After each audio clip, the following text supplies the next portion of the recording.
Good morning. I am Dr. Kanade. We are now in the third unit of our subject AMA. The title of the third unit is actually PIC uh, PIC 18 C program, C programming for PIC 18F microcontroller. Okay. Now what we are going to see in this unit, I'll just take first the overview of the unit 3. The most important and foremost and most important thing is that we are going to now start discussing about the embedded C programming concepts. Now why this embedded word has come up?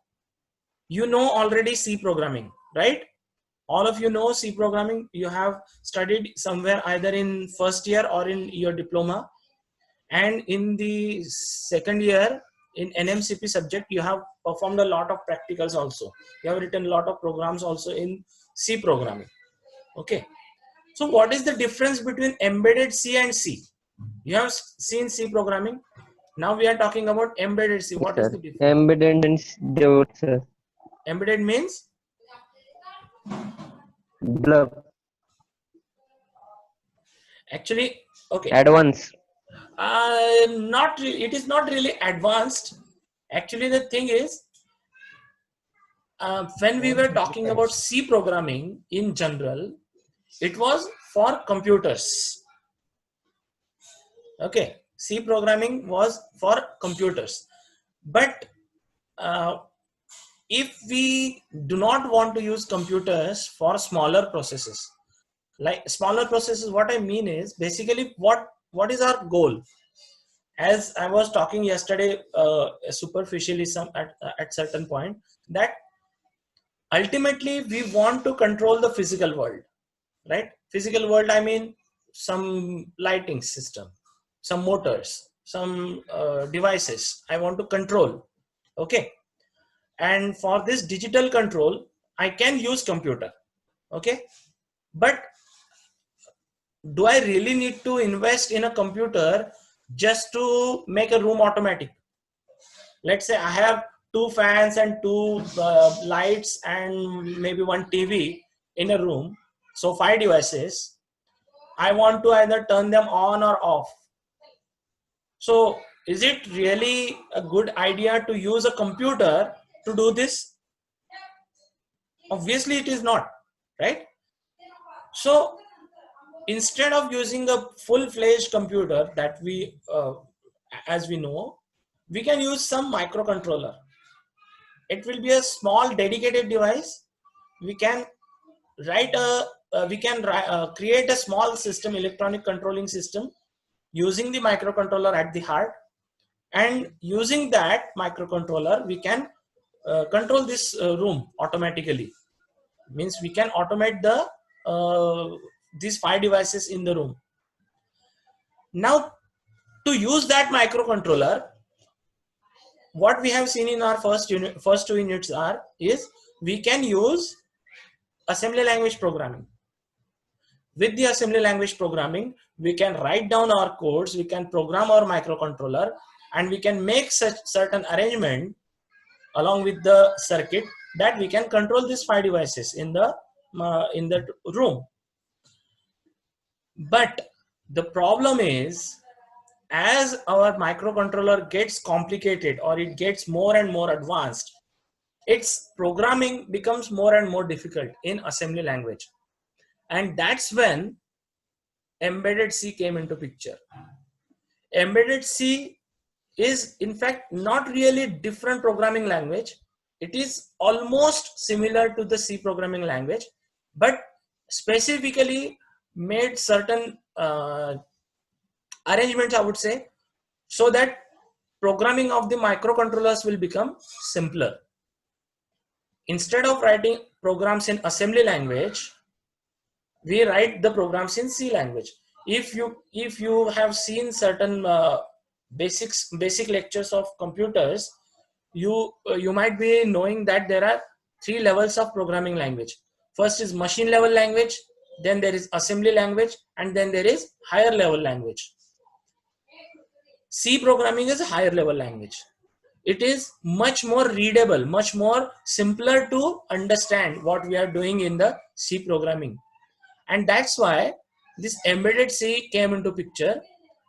We will write programs in C and they will be automatically converted using certain software which we will use. Using that software, that the program will be converted into the machine level language, means the microcontroller language. Ultimately, microcontroller is still going to use binary language, remember, or binary codes. It is not going to use assembly language.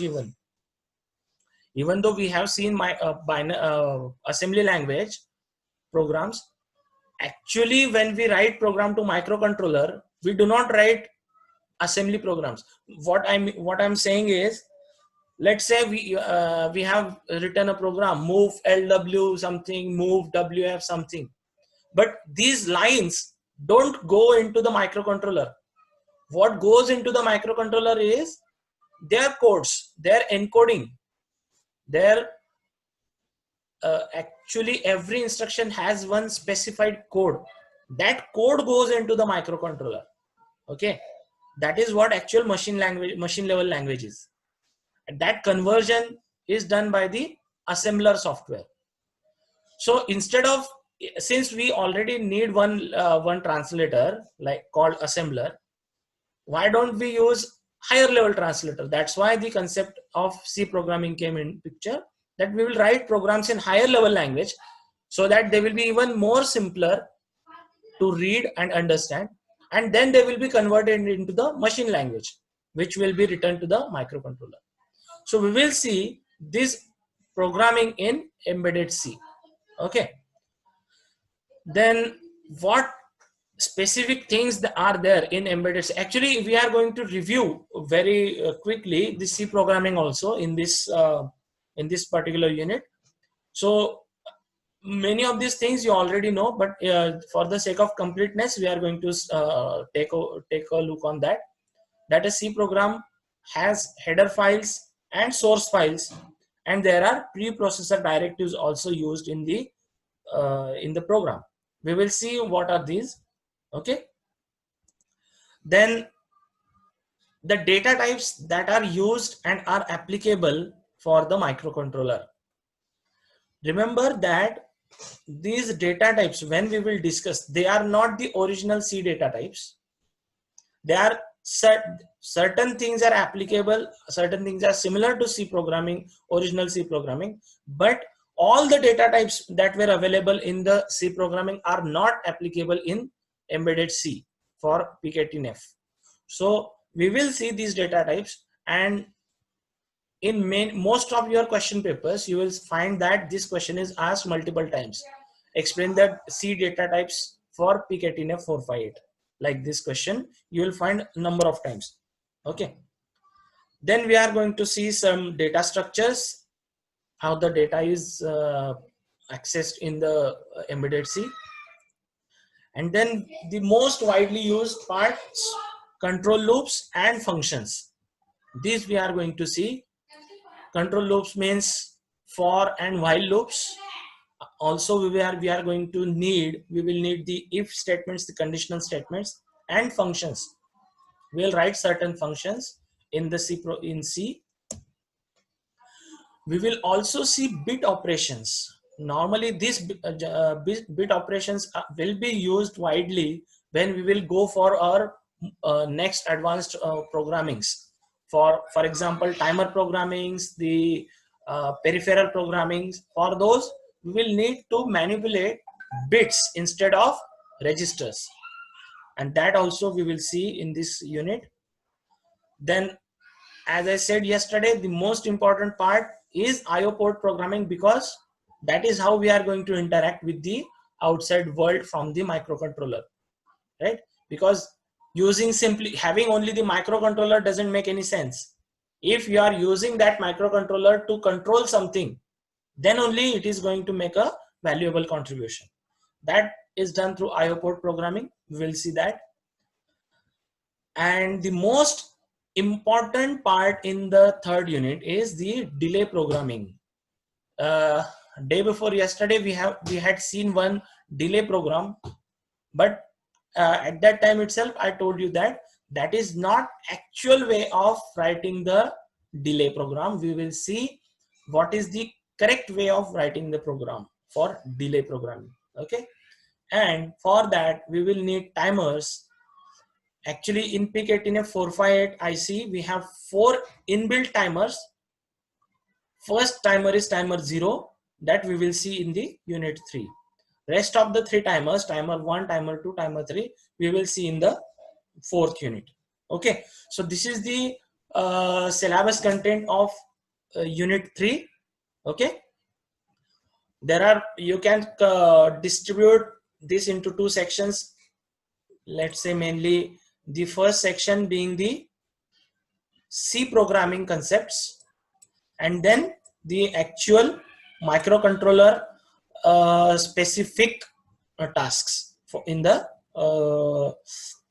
based on delay programming and timer programming. Okay, so the first question again, why embedded C? And the most important answer to this question is that C is much easier and less complicated than assembly language. Now, it is possible that some of you may feel that C itself was difficult. Okay, C programming, when you did in NMCP, some of you might have felt that it is quite difficult to write programs.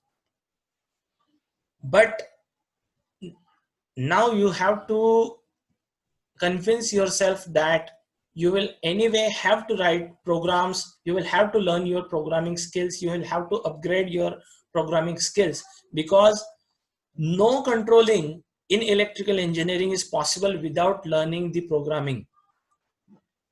Because again, you can see that in today's world, no electrical system will be controlled by traditional means. What I mean by traditional means is every system, every electrical system will be or is interfaced with some sort of digital controller. Now that digital controller can be microcontroller, it can be PLC. PLC you are also going to study in the next year, in final year. There also you will need programming. That is a different programming. It is ladder diagram programming. If you are controlling it with microcontrollers, then you will need C programming, specifically that embedded C programming. If you are using even some more advanced controlling strategies, there also you will have to study certain sort of programming for that particular specific controller. That's why those of you who do not find themselves comfortable with C programming, please go to certain websites, go to YouTube. You will find quite good programming resources, online videos. You have to learn C programming. You will have to make yourself comfortable in C programming, because now the first statement here, what I'm saying, C is easier and less complicated than assembly language. So that is why C programming is getting used. Secondly, embedded C code is easier to modify and update. Now this is again, we are comparing with the assembly language. What assembly language we have studied until now in the first 2 units. When we are comparing that code with embedded C code, you will find out that we will see when we will write the program, I will show you both the programs, assembly program and C program. So at that time you will find out that the embedded C code is much easier to modify and update compared to the assembly language program. And this is very important, a very important aspect of embedded C, that there are libraries available online or with the microcontroller manufacturer himself. They themselves provide certain libraries. Library means set of programs, set of codes for specific tasks. These libraries are available in wide variety, in lot of numbers, So many things that you want to program, that you want to design, certain code is already available to you in libraries, and that code you can directly use in the C program. So this makes your programming task quite simpler. Or in case if you needed to write, let's say 500 lines of code, if you are using libraries, your own code would be maybe mm, 50 lines. This really happens if you use certain libraries.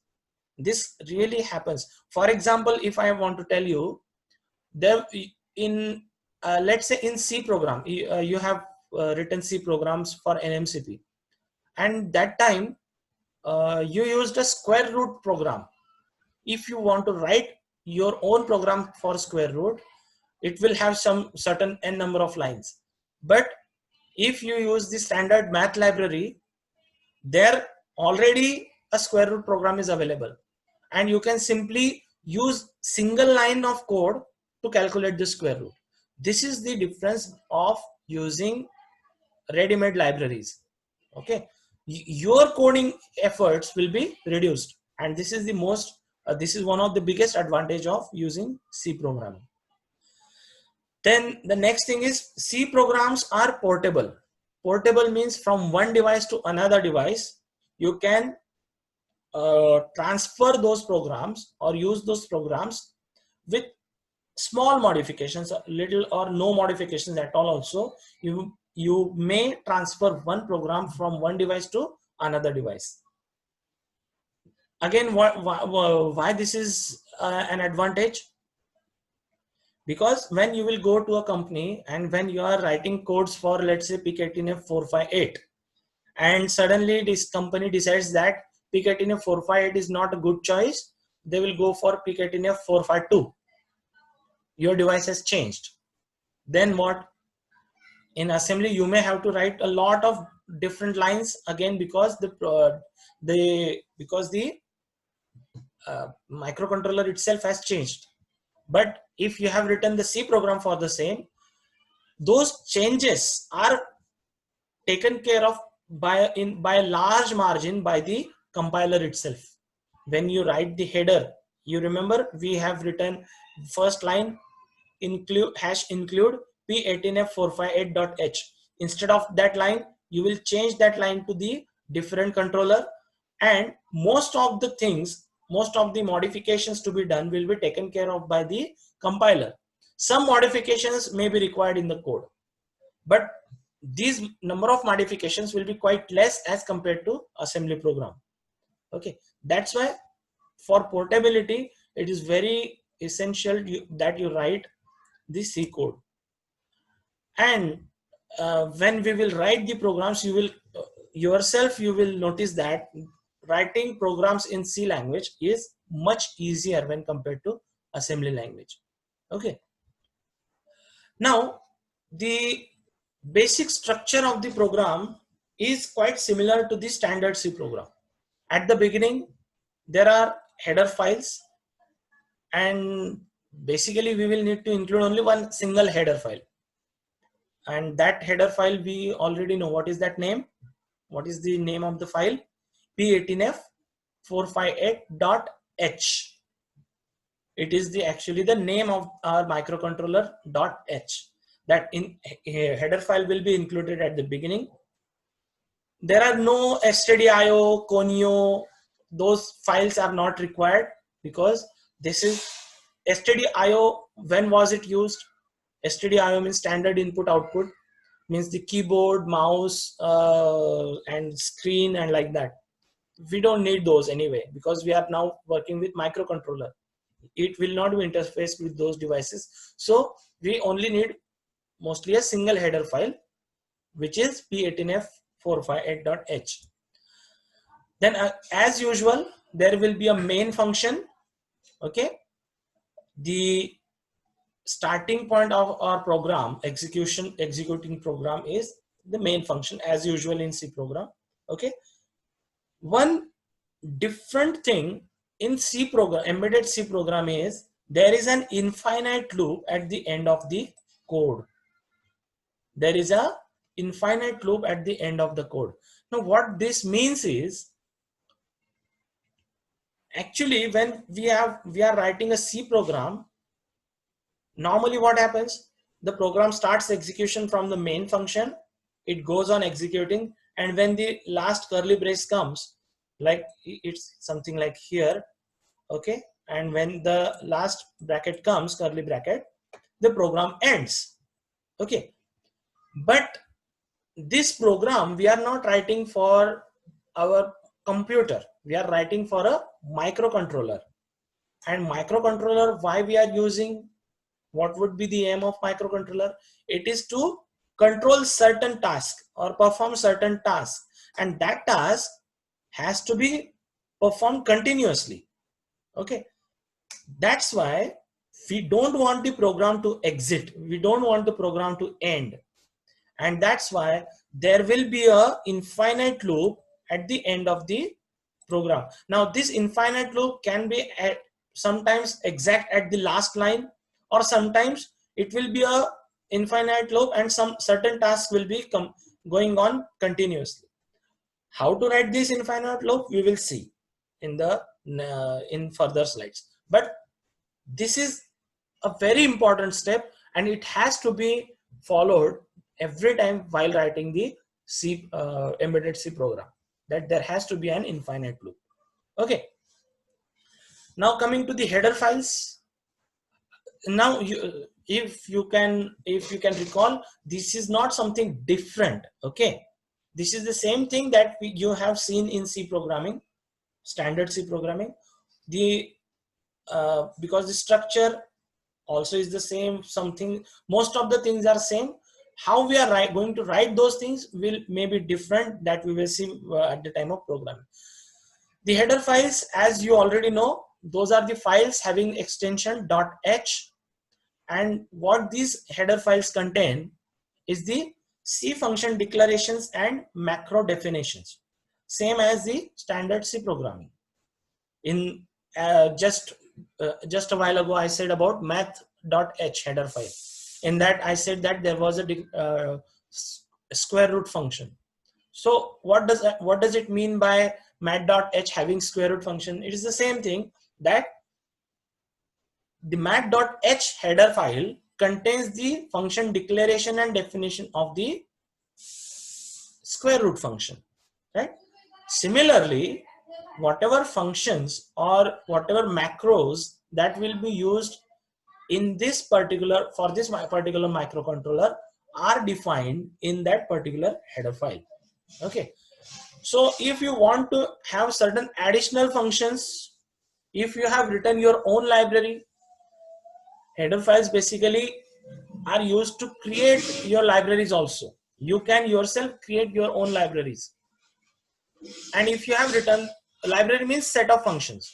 If you have written your own functions, you can put those all in one header file, name that header file whatever you want with a .h extension, and that also you can include in our function, in our main file.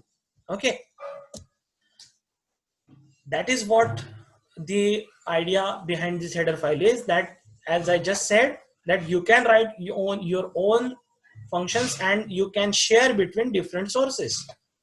If you are writing an, for example, the delay function that you will write, in almost all the programs you will need the delay function. So instead of writing the delay function in each and every program, you can write it at once, put it in a file, let's say yourname.h. This is the header file, and in every application, every different program, you can include that file at the top, in hash include yourname.h. That's it.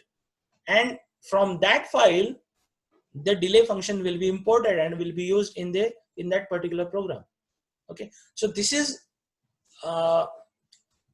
very important thing when you consider that you are writing big programs, big projects.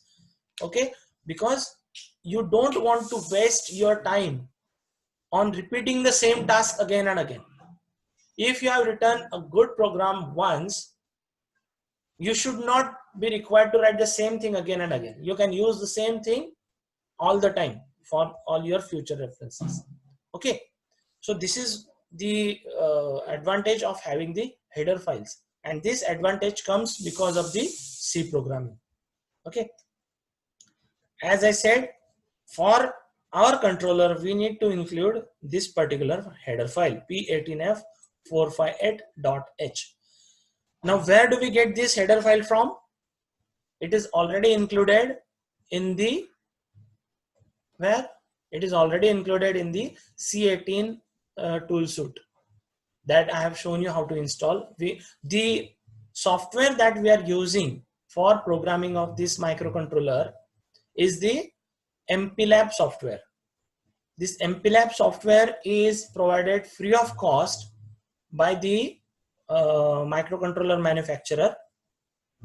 Okay, Microchip is the manufacturer of PIC family microcontrollers, and Microchip itself has provided the software, which is the MPLAB IDE, and in that, along with that IDE, we have to install the C18 compiler toolsuite, and in that compiler toolsuite, this p18f45.h file is already provided to us.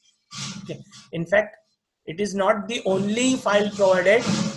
There are a lot of controllers manufactured by the Microchip company, and for almost all those controllers, MPLAB can be used.